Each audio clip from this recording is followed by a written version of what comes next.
Evangelio, y el Evangelio se fundamenta en la gracia de Dios, el favor inmerecido de Dios, que nadie de nosotros merece el favor de Dios, pero gloria a Dios, mis faltas son muchas, pero su gracia es mayor. Mientras los niños salen todo el tiempo para saludarse los unos a los otros de la bienvenida, y luego entramos en nuestro pasaje.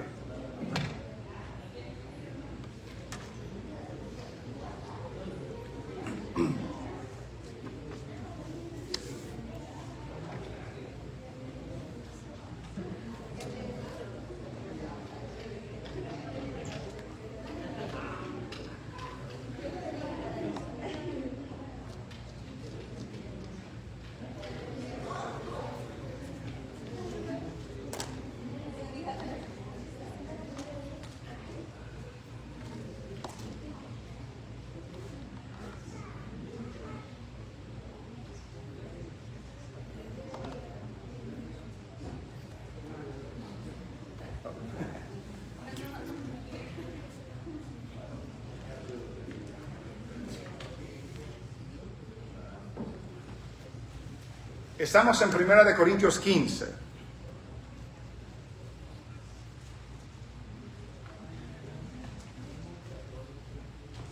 Primera de Corintios 15.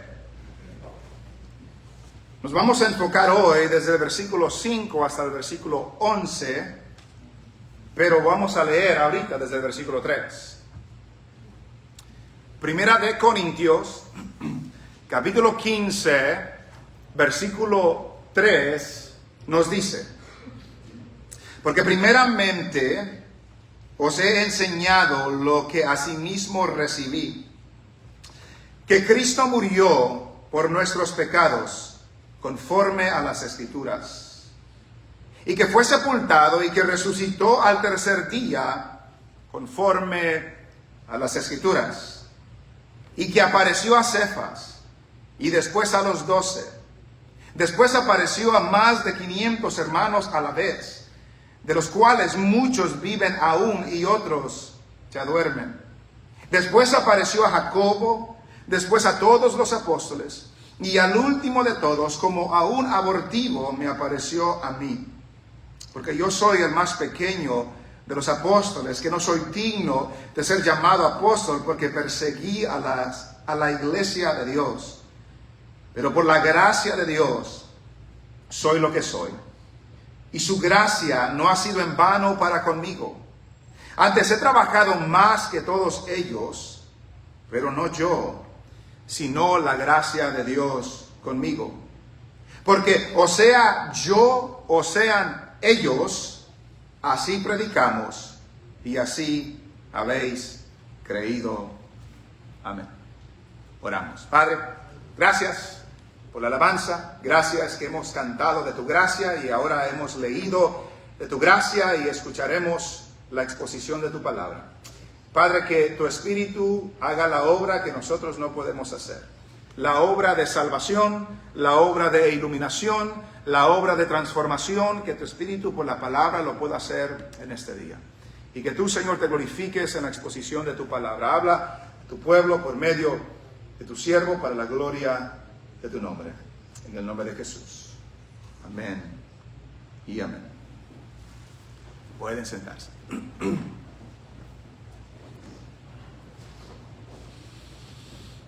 En el año 1963, en la ciudad de Birmingham, Alabama, hubo una tragedia, un acto terrorista, por así decirlo, donde ciertas personas pusieron una bomba en una iglesia y cuando la bomba detonó murieron varias personas, incluyendo 4 niñas, 4 jovencitas. Era en los 60s, donde había mucho problema de racismo, y era en una iglesia afroamericana donde sucedió esa tragedia. Una de las niñas de 14 años fue sepultada en un cementerio y año tras año su familia venía a su tumba a visitarla, quizás a orar. Y en el año 1998 decidieron exhumar o sacarla, por así decirlo, y enterrarla en otro cementerio. Y cuando excavaron donde la habían sepultado, no la encontraron ahí. No encontraron el cuerpo de esta muchacha. Entonces comenzaron a investigar qué es lo que sucedió. ¿Qué es lo que pasó con este cuerpo de esta niña que creyeron que se sepultó aquí y escarbaron ahí y no la encontraron? Y comenzaron a investigar e investigar. Hasta el 2017 todavía no se sabía lo que había sucedido. Se cree que los datos de coordinación y la información que tenía el cementerio estaba equivocado. Sin embargo, dice un escritor, en medio del intento de determinar qué es lo que sucedió con el cuerpo de esta niña, nunca se propuso una explicación. Nadie sugirió que la joven había sido resucitada para andar nuevamente en la tierra. La buscaron donde se suponía que se enterró, no la encontraron, investigaron, pero nadie dijo, quizás resucitó, quizás regresó de los muertos, quizás anda caminando entre nosotros. ¿Por qué? Porque el hecho de que no encontraron su cuerpo no constituye una resurrección. La fe cristiana está fundamentado en el Evangelio. Lo leímos en los primeros versículos. El Evangelio que se fundamenta en que Cristo murió por nuestros pecados conforme a las Escrituras, que fue sepultado y luego que resucitó de los muertos conforme a las Escrituras. Se levantó de los muertos. Pero como nuestra anécdota nos dice, el hecho de que la tumba estaba vacía no constituye necesariamente una resurrección. En el tiempo de Jesús, algunos decían, la tumba está vacía porque sus discípulos se robaron el cuerpo. Él no resucitó, simplemente se robaron el cuerpo. Otros han dicho que Jesús realmente no murió, sino que se desmayó y estaba desmayado cuando lo sepultaron y cuando después de cierto tiempo se despertó y salió de la tumba. Diferentes explicaciones de por qué la tumba de Jesús está vacía. Sin embargo, la fe cristiana sostiene que Cristo murió, que fue sepultado y que resucitó al tercer día. Y esa afirmación es corroborada, es afirmada por aquellos que vieron a Jesús resucitado después de que resucitó. Entonces, el ejemplo de la muchacha, nadie la volvió a ver, pero en el pasaje que hemos leído hoy, nos da a entender de que esta proclamación de que Cristo ha resucitado se fundamenta y se verifica y se comprueba con aquellos que lo vieron después que había muerto y resucitado. Y el hecho que lo vieron da evidencia, da testimonio de que Cristo ha resucitado. El pasaje que hemos leído hoy, quiero que nos enfoquemos en que la gracia de Dios nos hace testigos de la resurrección y nos da fuerza para trabajar. La gracia de Dios nos hace testigos a nosotros de la resurrección y también nos da fuerza para trabajar.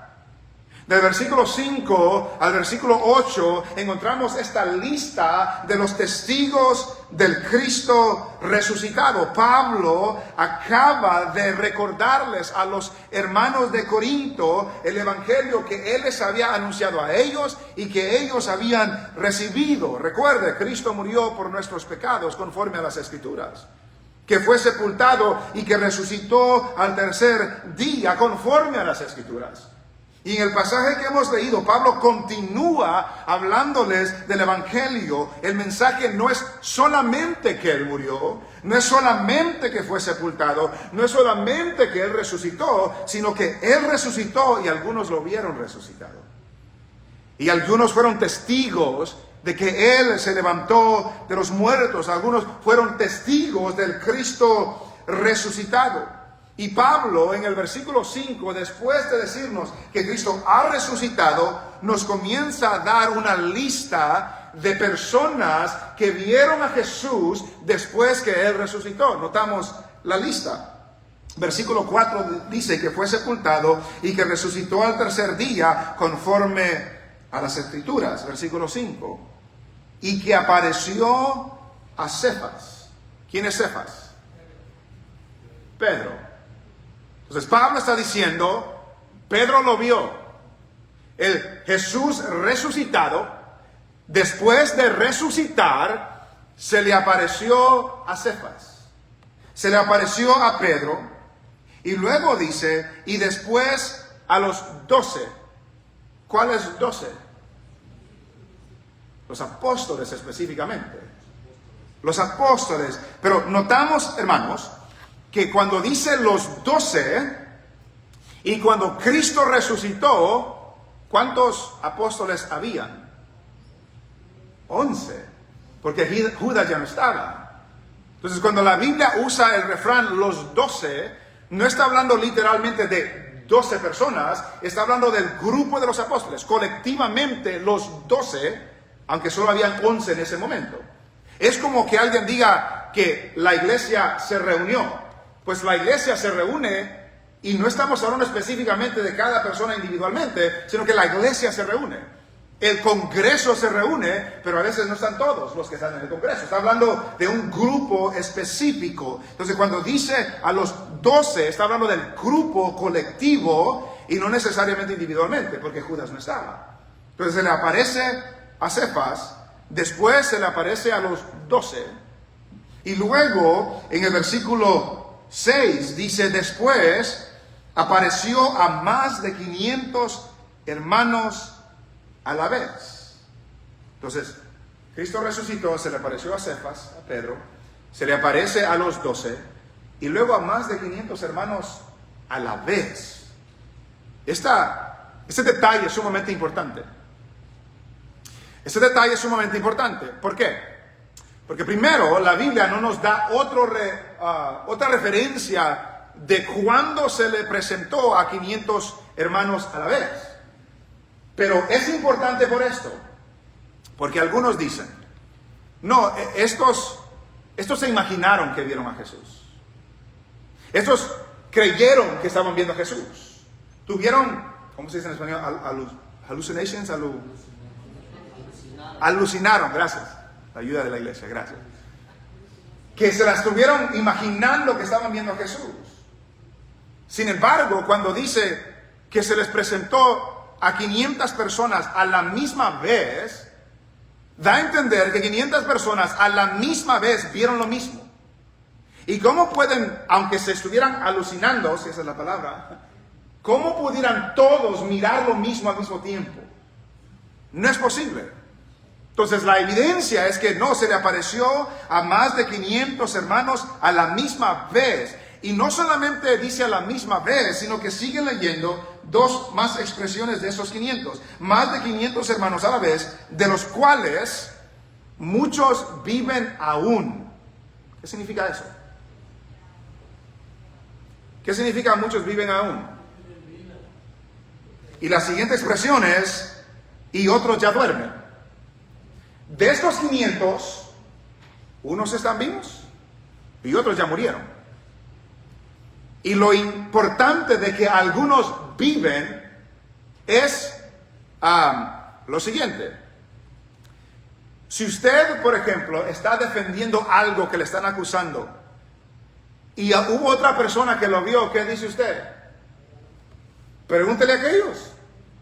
A ver si le dicen lo mismo, van a decir lo mismo. Lo que Pablo está diciendo es que, hey, están vivos todavía. Si quieren saber, vayan a preguntarles. Ellos van a testificar de lo mismo, que este Cristo ha resucitado. que lo hemos visto con nuestros ojos. Entonces, 500 hermanos a la vez, unos están vivos y otros están muertos. ¿Sabe lo que me llamó tanto la atención de esa expresión que hasta esta semana lo pude notar? De que están muertos. De que estos que están muertos vieron al Cristo resucitado no hace mucho tiempo. Y ahora están viendo al Cristo glorificado. Porque ya han muerto, están en su presencia. Vieron al Cristo resucitado y se alegraron. Y ahora que murieron, están viendo al Cristo glorificado. Están con Él en el cielo. Entonces se le aparece a Cefas, se le aparece a los 12, se le aparece a más de 500 hermanos a la vez, de los cuales muchos viven y otros ya duermen. Después apareció a Jacobo. Jacobo es el hermano de Jesús, es el medio hermano de Jesús, también conocido como Santiago. Y lo interesante de Jacobo, de Santiago, es que él no creía en Jesús cuando Jesús estaba en la tierra. Si recuerdan que sus hermanos decían que él estaba loco. La palabra dice que aún sus hermanos no creían en él. Pero luego encontramos a Jacobo siendo uno de los que fueron testigos de la resurrección de Jesucristo.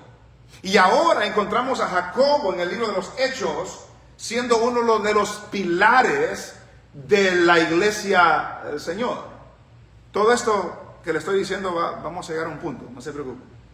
Entonces se le apareció Cefas, los 12, más de 500 hermanos, después a Jacobo, después a todos los apóstoles. Recuerde que no todos estaban reunidos a la misma vez. Y luego dice Pablo, versículo 8, y al último de todos. ¿Al último en qué sentido? Al último se me pareció a mí, pero al último ¿en qué sentido? ¿Qué significa último?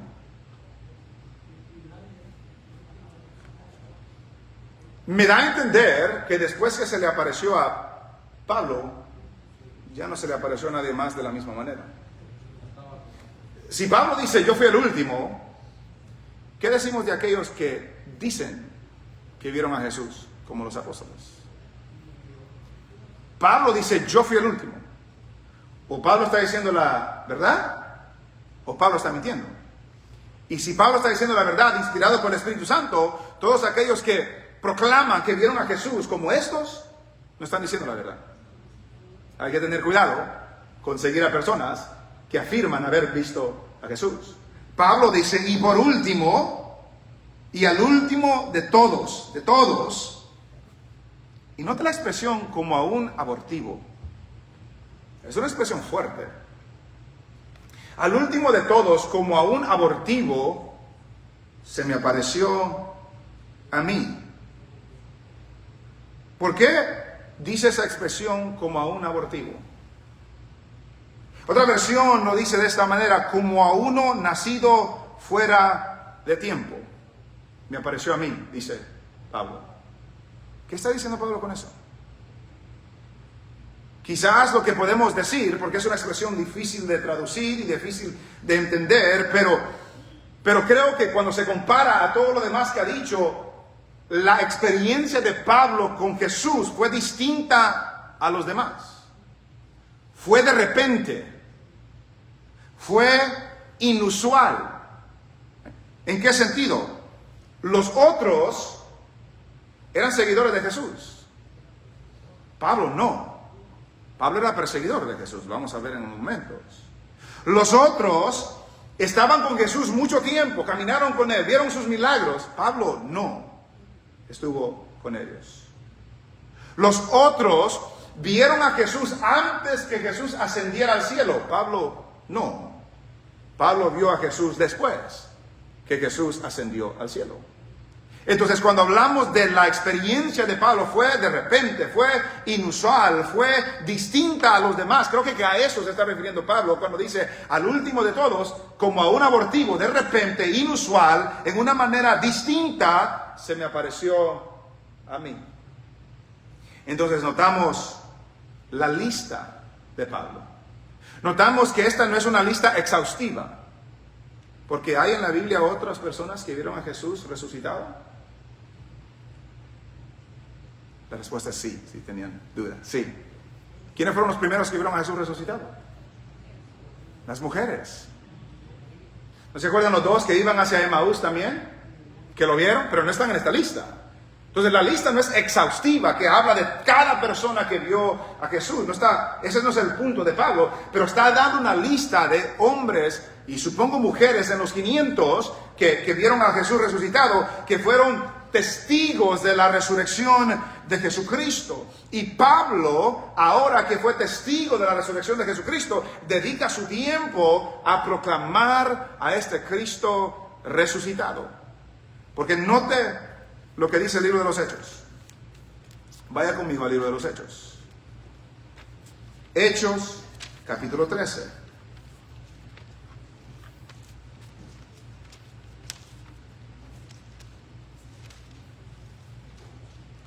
Hechos capítulo 13, versículo 26.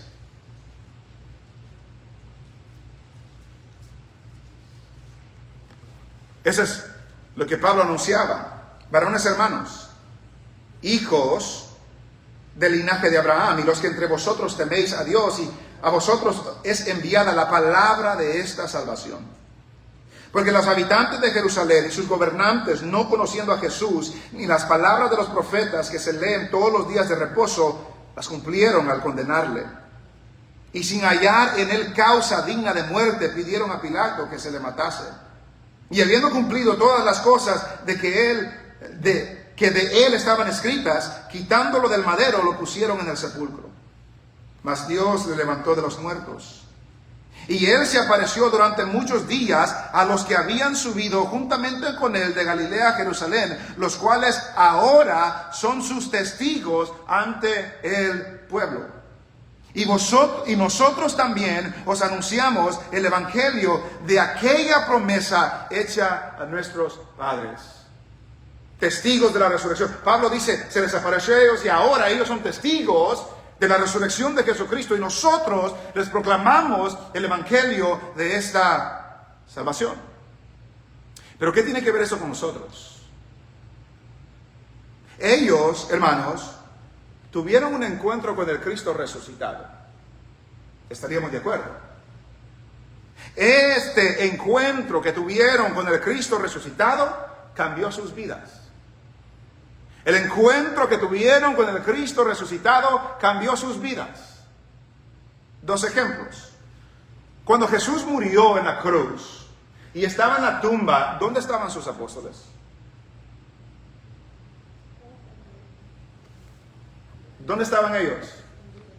Escondidos. Se habían escondido porque tenían miedo a los judíos. Tenían miedo a los judíos y estaban escondidos. Y aún cuando Jesús se apareció a ellos, estaban detrás de puertas cerradas. Estaban escondidos. Pero luego vieron al Cristo resucitado. Y luego ya no tenían miedo. Y luego los encontramos en el libro de los Hechos, proclamando el evangelio de Jesucristo. Diciéndole a todos, ustedes lo crucificaron, pero Dios lo ha resucitado. Dispuestos a dar la vida de ellos por el evangelio de Jesucristo, por Cristo mismo. ¿Por qué? Porque vieron al Cristo resucitado. Y ese encuentro con el Cristo resucitado cambió la vida de ellos. Otro ejemplo, Pablo. ¿Qué estaba haciendo Pablo cuando Cristo lo encontró? Ahí lo vamos a ver. Estaba persiguiendo la iglesia. Estaba persiguiendo la iglesia. Estaba asolando la iglesia. Y luego en Hechos 9 se encuentra con el Cristo resucitado. ¿Y qué pasa a la vida de Pablo cuando él se encuentra con el Cristo resucitado? Su vida cambia. Su vida cambia a tal grado que en la carta a los Gálatas se dice que se decía, aquel que una vez asolaba y perseguía a la iglesia, ahora predica la fe que antes perseguía. Porque se encontró con el Cristo resucitado. ¿Qué significa esto para nosotros hoy? Ninguno de nosotros ha visto al Cristo resucitado. No lo hemos visto. Si usted me dice que lo vio, con todo respeto, no lo voy a creer. Ninguno de nosotros ha visto a Cristo resucitado. Cuando comenzamos el servicio, leímos en 1 de Pedro, capítulo 1, versículo 8, que dice, ¿a quién amáis? Sin haberle visto. En quien creyendo, aunque ahora no lo veáis, os alegráis con gozo inefable.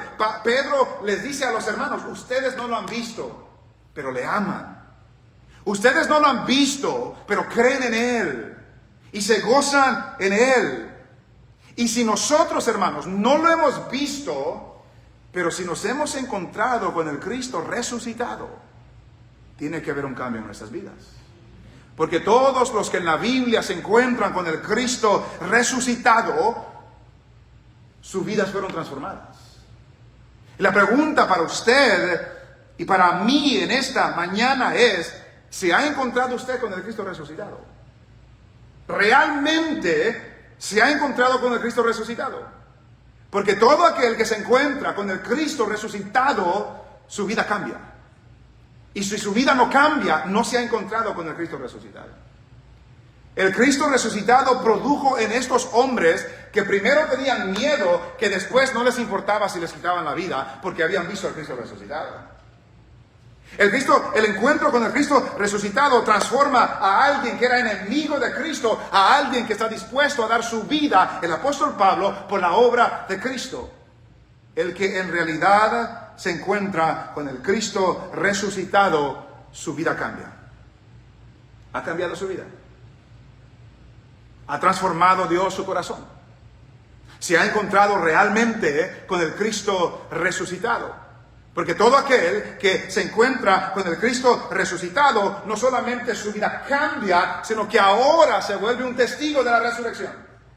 Se vuelve un testigo del Cristo resucitado y le cuenta a otros de este Cristo resucitado.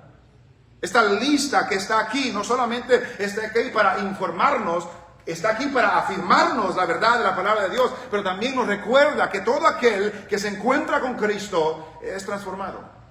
Su vida cambia. Ha cambiado su vida. Ha cambiado su corazón. Ha cambiado sus afectos. Han cambiado su disposición, han cambiado sus metas, ha cambiado cómo dedica su tiempo. El Cristo resucitado cambia vidas y nos convierte en testigos de la resurrección, en testigos del Cristo resucitado.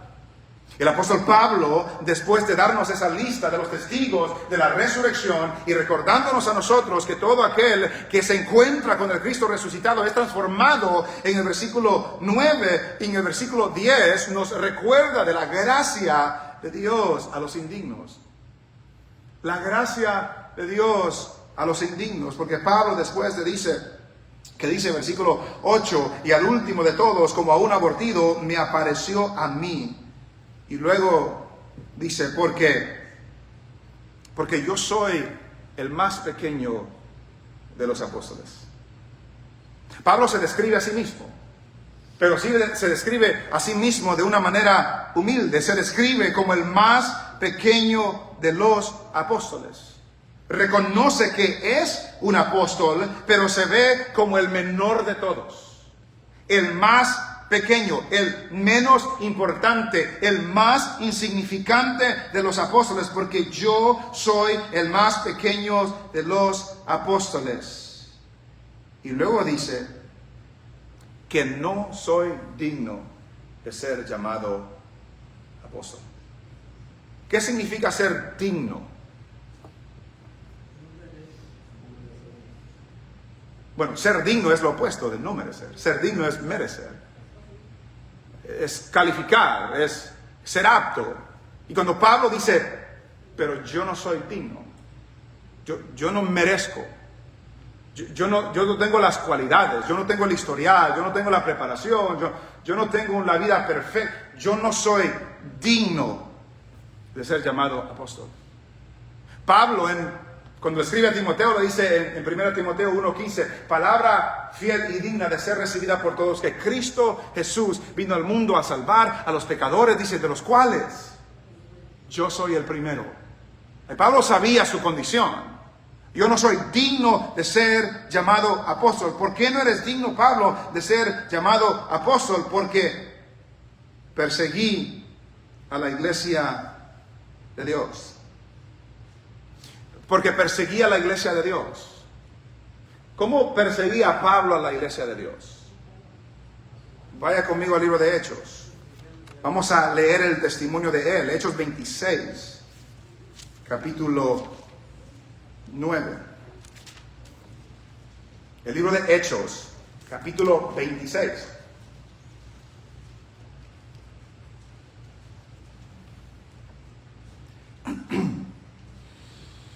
Hechos 26, versículo 9. Pablo, defendiéndose ante Agripa, dice: yo ciertamente había creído mi deber hacer muchas cosas contra el nombre de Jesús de Nazaret, lo cual también hice en Jerusalén.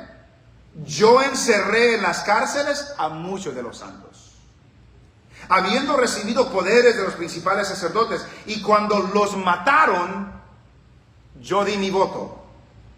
Y muchas veces, castigándolos en todas las sinagogas, los forcé a blasfemar, y enfurecido sobremanera contra ellos, los perseguí hasta en las ciudades extranjeras.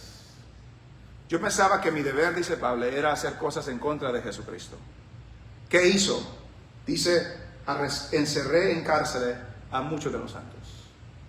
Cuando mataban a algunos de ellos, yo di mi aprobación. Yo di mi voto. Forcé a muchos a blasfemar. No se nos dice cómo. Posiblemente, si no niegas a Cristo te matamos. O que lo niega, lo forzaron a blasfemar.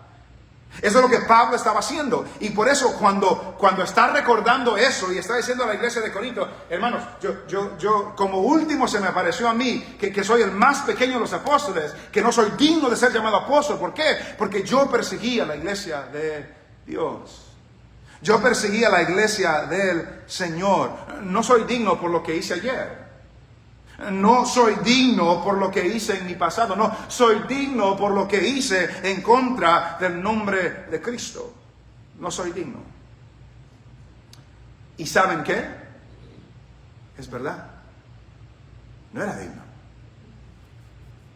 Usted no es digno. Yo no soy digno. Nadie es digno. Porque Pablo está diciendo la verdad. Yo no soy digno. Y no solamente porque persiguió a la iglesia del Señor. Nadie es digno.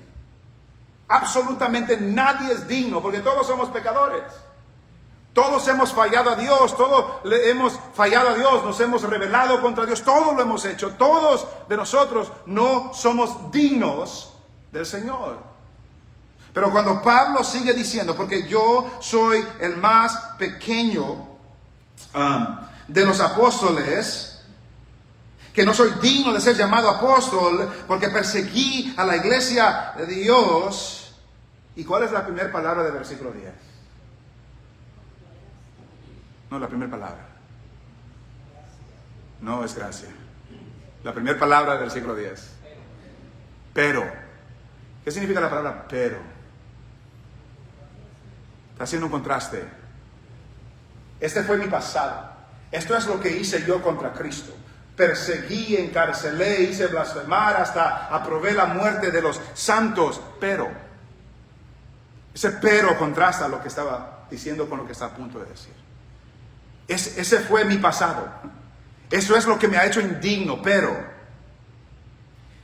por la gracia de Dios soy lo que soy. Pero por la gracia de Dios soy lo que soy. ¿Qué es gracia? Es un regalo. Es un favor inmerecido. Es algo que se otorga sin que alguien se lo merezca. Es algo que se da sin que alguien se lo gane. Por la gracia de Dios. Por la gracia de Dios soy lo que soy. Pablo dice: yo no soy digno, pero era lo que es por la gracia. Por la gracia Pablo fue salvo. Por la gracia usted ha sido salvo. Por la gracia Pablo fue perdonado. Por la gracia usted ha sido perdonado si ha creído en Cristo Jesús. Por la gracia Pablo fue llamado, y si usted es del Señor es por su gracia que ha sido llamado. Por la gracia Pablo era lo que era, y por la gracia usted es lo que es a pesar de lo que fue. Es lo que Pablo está diciendo. No era digno, pero por la gracia soy lo que soy. Su pasado no detuvo la gracia de Dios. Su pecado de perseguir la iglesia no detuvo la gracia de Dios sobre la vida de Pablo. Yo era esto, no soy digno, pero la gracia de Dios. Pero la gracia de Dios. Hermanos, amigo, ¿tiene un pasado vergonzoso? ¿Ha hecho cosas en el pasado de las cuales se avergüenza? ¿Ha hecho cosas en el pasado de las cuales ahora piensa, ¿por qué hice eso?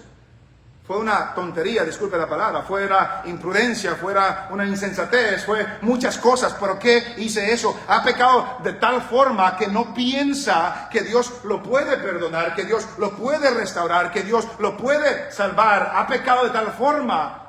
No, la gracia. Pablo dice que la gracia de Dios, por esa gracia, Él es lo que es. Yo no soy digno, dice Pablo. Yo hice tantas cosas, pero la gracia de Dios. Uno de los cantos que cantamos hoy dice, su gracia, ¿quién puede medir? ¿Hay un límite para la gracia de Dios? No. El canto, su gracia es mayor, tiene las siguientes palabras, que amor mis pecados decide olvidar. Lanzados al mar, no los quiere contar. Él, siendo omnisciente o que sabe todas las cosas, olvida mi error. Mis faltas son muchas, su gracia es mayor. Gloria a Dios, dice el coro. Su gracia es mayor. Sus misericordias hoy nuevas son. Mis faltas son muchas, su gracia es mayor. Paciente me aguarda en mi desviar. Un padre que tierno me llama al hogar. Recibe al débil y vil pecador. Mis faltas son muchas, su gracia es mayor. La última estrofa dice que grandes riquezas Él nos otorgó. Su sangre fue el pago, su vida entregó. Pagó esa deuda y la canceló. Mis faltas son muchas, su gracia es mayor. Gloria a Dios, su gracia es mayor. Sus misericordias hoy nuevas son. Mis faltas son muchas, su gracia es mayor. No hay pecado, no hay maldad, no hay vergüenza, no hay desobediencia que la gracia de Dios no pueda perdonar. No porque Dios no ve el pecado, sino que Cristo murió por nuestros pecados. Porque Él pagó la deuda suya y la deuda mía, y ahora todo aquel que lo recibe, se arrepiente, pone su fe en Jesús, recibe el perdón de pecados, recibe una nueva vida, recibe un nuevo corazón, porque nuestras faltas son muchas, pero la gracia de Dios es mayor.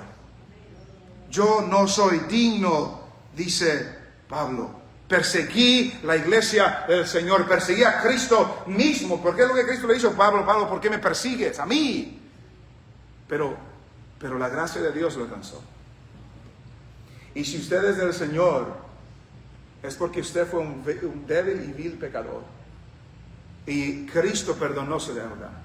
Fue cancelada. Y Dios extendió gracia. Y lo ha salvado por su misericordia, no por la nuestra.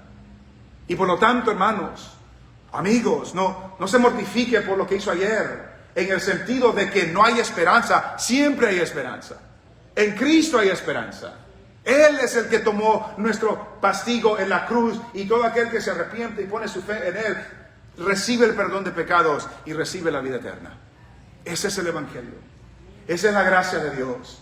Ese es el perdón de Dios. Y Pablo dice, pero por la gracia de Dios soy lo que soy. Y note lo que sigue diciendo. Y su gracia no ha sido en vano para conmigo. ¿Qué significa eso? Después que dice, yo no soy digno. La gracia de Dios para los indignos. Yo no soy digno, pero su gracia me ha dado estas cosas. Pero su gracia, dice, que me ha dado, no ha sido en vano para conmigo. ¿Qué sigue eso? ¿Qué significa que no fue en vano? No fue en vano. No fue de gusto. No fue de gusto que me dio su gracia. No malgastó su gracia en mí. No perdió su gracia en mí. No le ha pasado, bueno, quizás no le ha pasado a ustedes, pero no ha habido casos donde quizás los padres se esfuerzan para pagarle el estudio a sus hijos en una universidad y pagan miles y miles y miles y miles de dólares y luego sus hijos ya no se salen de la escuela y ya todo ese dinero de puro gusto. De nada sirvió. En vano fue. Pablo dice, la gracia de Dios, soy lo que soy. Dios me ha dado su gracia. Y su gracia no fue en vano para conmigo. ¿Por qué no fue en vano? Porque note lo que sigue diciendo después. No fue en vano para conmigo antes. He trabajado más que todos ellos. ¿Por qué no fue en vano la gracia de Dios con Pablo? ¿Qué hizo Pablo? Trabajó, se esforzó. Pablo reconoce que él no se quedó sentado, él no se quedó de balde, él no se quedó perezoso. No, su gracia no ha sido en vano porque Dios me dio su gracia, y no fue en vano porque me puse a trabajar, porque me puse a servir, porque me puse a esforzarme en los caminos del Señor. Ha trabajado, lo reconoce. Pero ¿cuál es el trabajo del que Pablo está hablando? ¿Está hablando de sembrar maíz? ¿Está hablando de construir casas? No, está hablando de predicar el Evangelio. Porque note lo que dice en diferentes pasajes. En Efesios capítulo 3, versículo 8. Note lo que dice Efesios y luego vamos a ir a Romanos. Efesios capítulo 3, versículo 8. Pablo otra vez usa el mismo lenguaje. Efesios 3, 8. A mí, que soy menos que el más pequeño de todos los santos, me fue dada esta gracia de anunciar entre los gentiles el evangelio de las inescrutables riquezas de Cristo. Soy el más pequeño de todos los santos. Yo no merezco esto, dice Pablo, pero Dios me dio esta gracia. ¿Cuál gracia? De anunciar entre los gentiles el evangelio de las inescrutables riquezas de Cristo. Nota lo que dice Romanos. Romanos está antes de 1 de Corintios. Romanos capítulo 15. Romanos capítulo 15.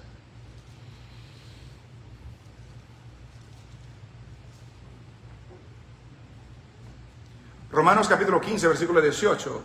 Dice lo siguiente, hasta el 20. Porque no osaría hablar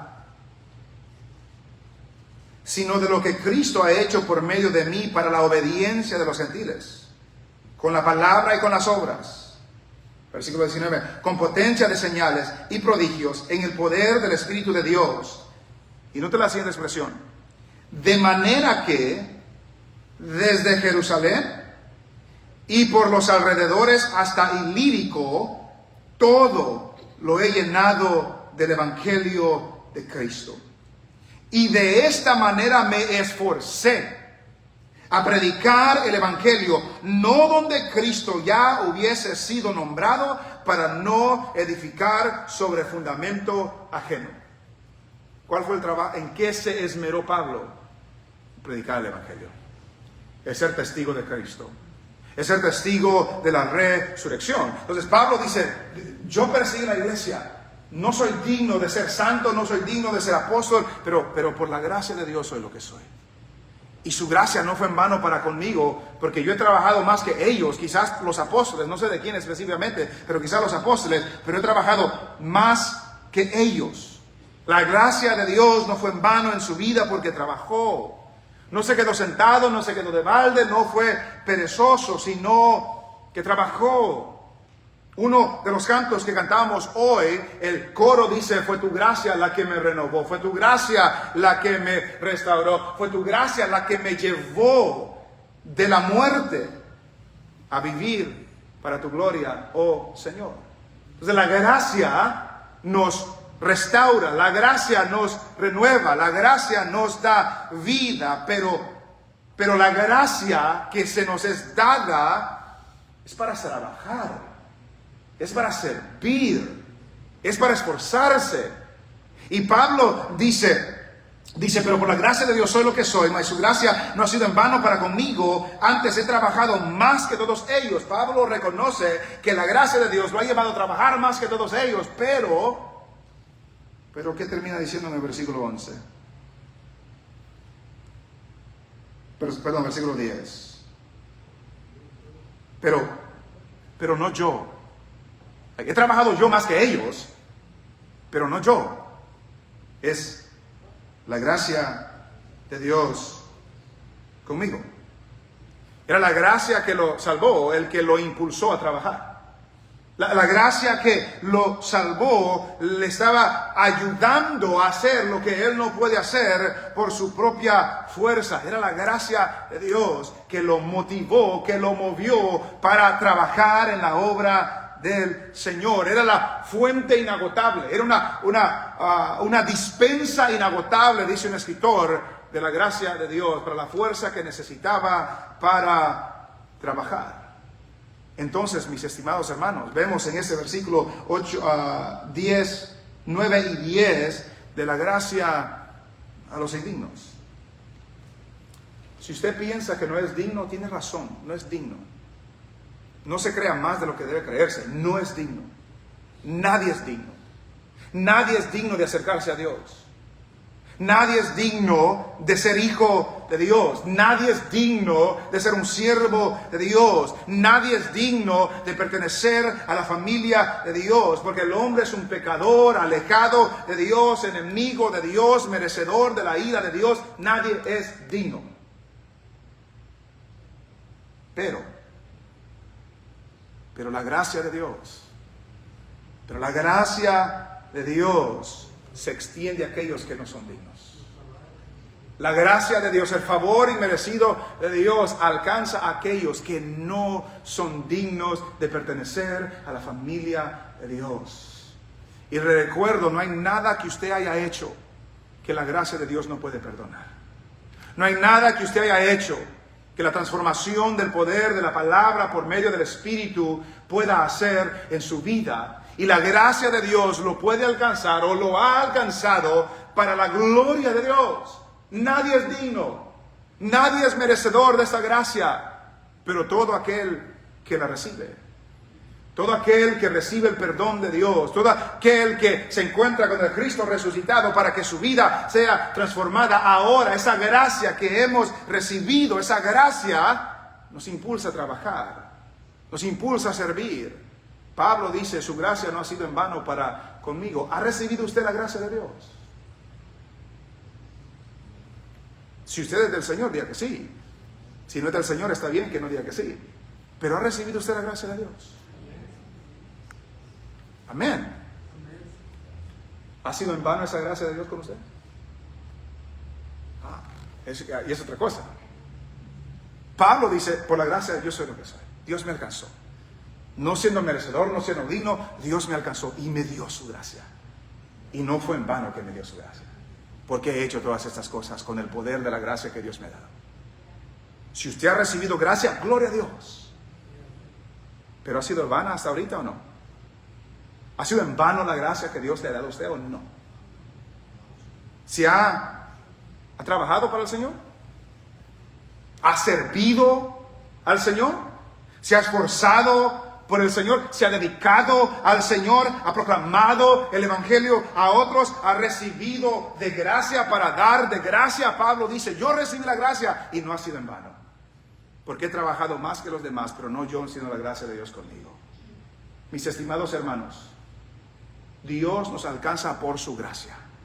Dios nos da nueva vida por su gracia. Dios nos permite encontrarnos con el Cristo resucitado por su gracia. Pero esa gracia que recibimos no es en vano cuando la ponemos en práctica a la obra, el servicio y la dedicación y la devoción al Señor Jesucristo. Note lo que dice Pablo en Colosenses capítulo 1,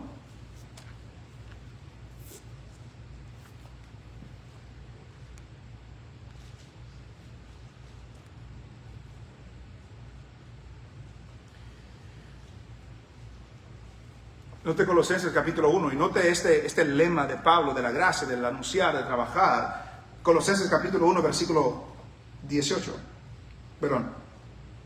pero podemos comenzar desde el 27.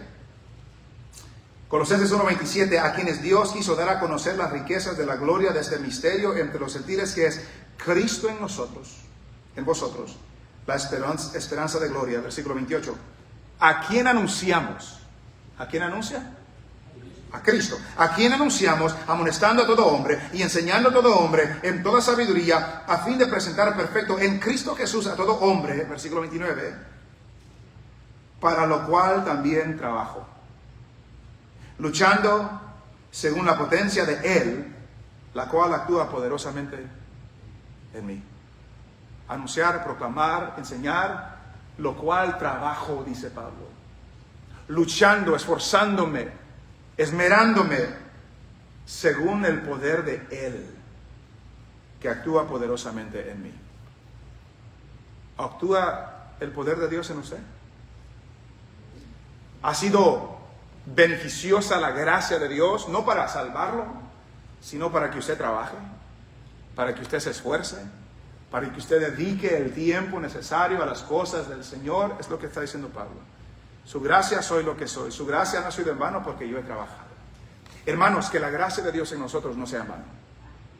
Que la gracia de Dios que nos ha dado, a los que nos ha salvado, pueda ser usada para el trabajo, para el servicio, para luchar en las cosas del Señor.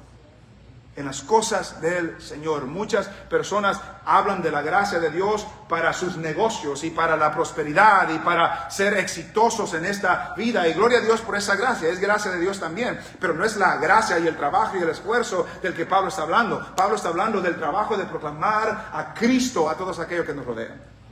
Yo he trabajado, dice. Su gracia no ha sido en vano para conmigo. Y por lo tanto recordamos, hermanos, que estamos enfatizando que la gracia de Dios nos hace testigos de la resurrección y nos da fuerza para trabajar. Y en este último versículo, en el versículo 11, hemos hablado de la gracia, de la predicación, de la proclamación, de ser testigos. En este versículo 11 somos recordados que hay muchos mensajeros predicando el mismo mensaje. Muchos mensajeros, el mismo mensaje. Porque nota lo que dice Pablo, porque o sea yo, o sean ellos, así predicamos y así habéis creído. Nota que Pablo, después de hablar de la gracia de Dios que le ha dado a él para trabajar más que ellos, regresa y dice, pero, o sea yo, Pablo, o sea ellos, los otros apóstoles. No había competencia. Trabajamos para la misma compañía, no hay competencia. No había competencia, no había rivalidad, no había división, no había envidia, no había celos. Lo había entre los hermanos de Corinto que se estaban dividiendo, pero Pablo dice, aquí no hay rivalidad, aquí no hay competencia, aquí no hay división, aquí no hay envidia, aquí no hay celos. Hermanos, entre iglesias no hay rivalidades, no hay competencia, no hay Yo he escuchado hermanos que dicen, estamos compitiendo por las almas. No estamos compitiendo por nada. Sean ellos o sean nosotros, sea otra iglesia o seamos nosotros, sea usted o sea el hermano de otra iglesia, sea quien sea, los mensajeros cambian, los mensajeros pasan, pero el mensaje no cambia, el mensaje no pasa. Sean yo o sean ellos, así predicamos. ¿Qué es predicar? Anunciar, hablar, proclamar, dar a conocer. Creo que a veces sucede entre nosotros la idea de que predicar es lo que estoy haciendo yo.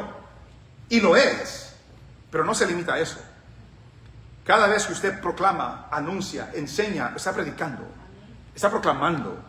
Entonces todos los cristianos somos llamados a ser predicadores.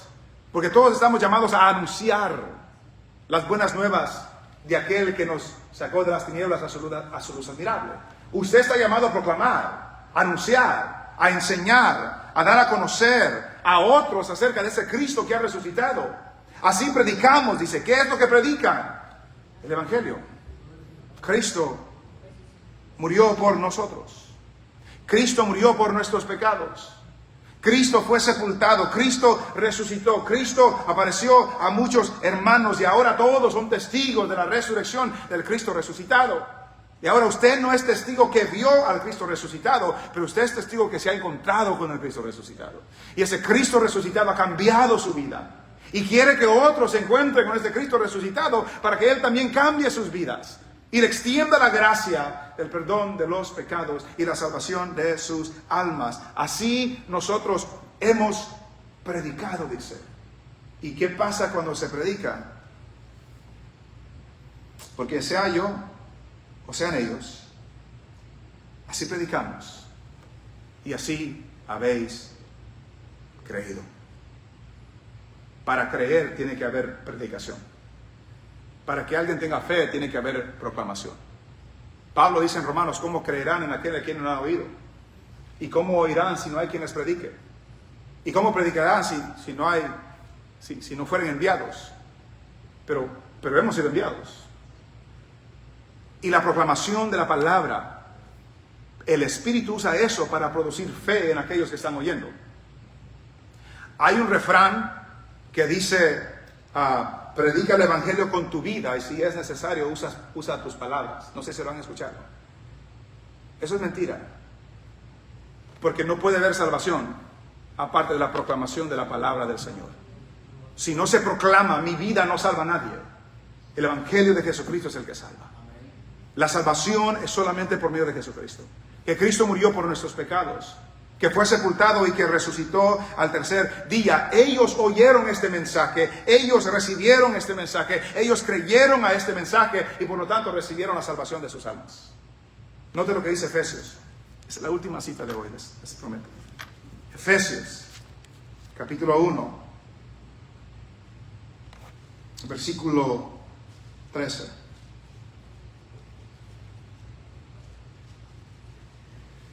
Efesios capítulo 1, versículo 13.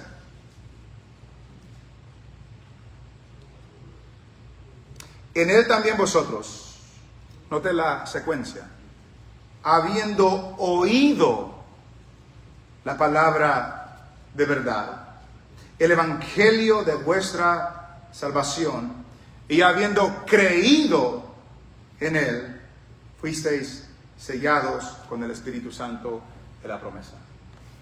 Para creer se tiene que oír. Para oír tiene que haber alguien proclamando. La fe viene por el oír.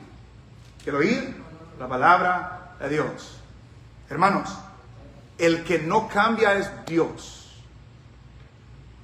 El que no pasa es Dios. Lo que permanece es la palabra de Dios. Los mensajeros cambian. Los mensajeros pasan. Un día usted y yo oímos el evangelio de otras personas. Algunos de ellos ya murieron, ya pasaron esos mensajeros. Y ahora hay otros mensajeros. El día de mañana nosotros vamos a pasar y van a haber otros mensajeros. O sea nosotros, o sean ellos, o sea de aquí a 100 años, el mensaje no cambia. La palabra no cambia.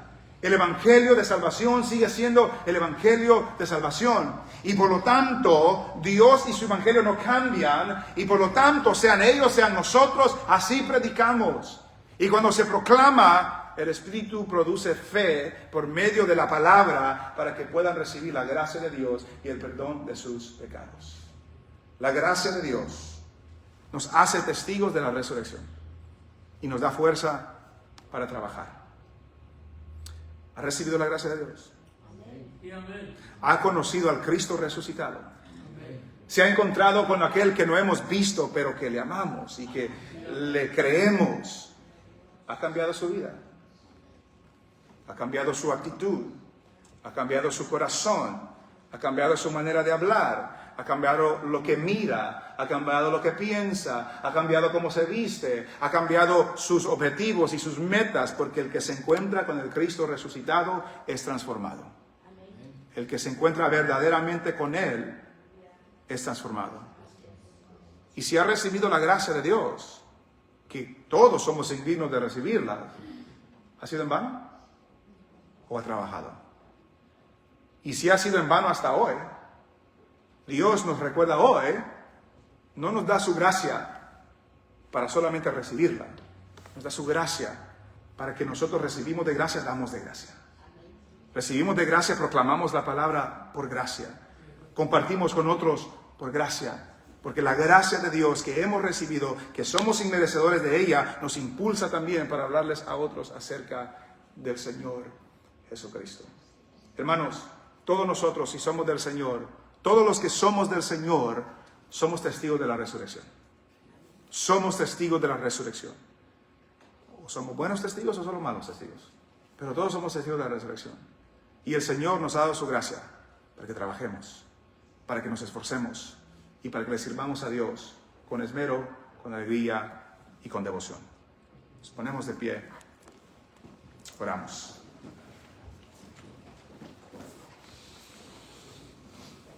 Gracias, Señor, te damos, porque tú eres bueno, porque tu favor inmerecido se ha demostrado en este lugar. El hecho de reunirnos y cantar es tu gracia. El hecho de reunirnos y leer tu palabra es tu gracia. El hecho de reunirnos y escuchar la predicación es tu gracia. Gracias por este tiempo que nos das de reflexionar, de recordar aquel que murió y resucitó. Recordar que todos aquellos que profesan haber tenido un encuentro con el Cristo resucitado también deben de reflejarlo en una vida transformada. Aquellos que hemos recibido tu gracia no debe ser en vano, debe ser una gracia que nos impulsa para trabajar, para servir, para dedicar, Señor, nuestro tiempo a ti y a tu obra. Gracias, Señor, porque tu palabra no cambia. Gracias porque otros mensajeros proclamaron esta palabra y ahora nosotros la proclamamos y otros la proclamarán después de nosotros, pero tu palabra no cambia. El evangelio no cambia, el mensaje de Cristo no cambia y tú nos recuerdas hoy, Señor, de esta gracia, de este evangelio. Ayúdanos, Señor, a trabajar, a esmerarnos, a esforzarnos, a luchar en la obra tuya. Ayúdanos a proclamar a aquellos que nos rodean, a anunciar acerca de este Cristo resucitado. Ayúdanos, Señor, a ser buenos testigos del Cristo resucitado. Bendice tu iglesia.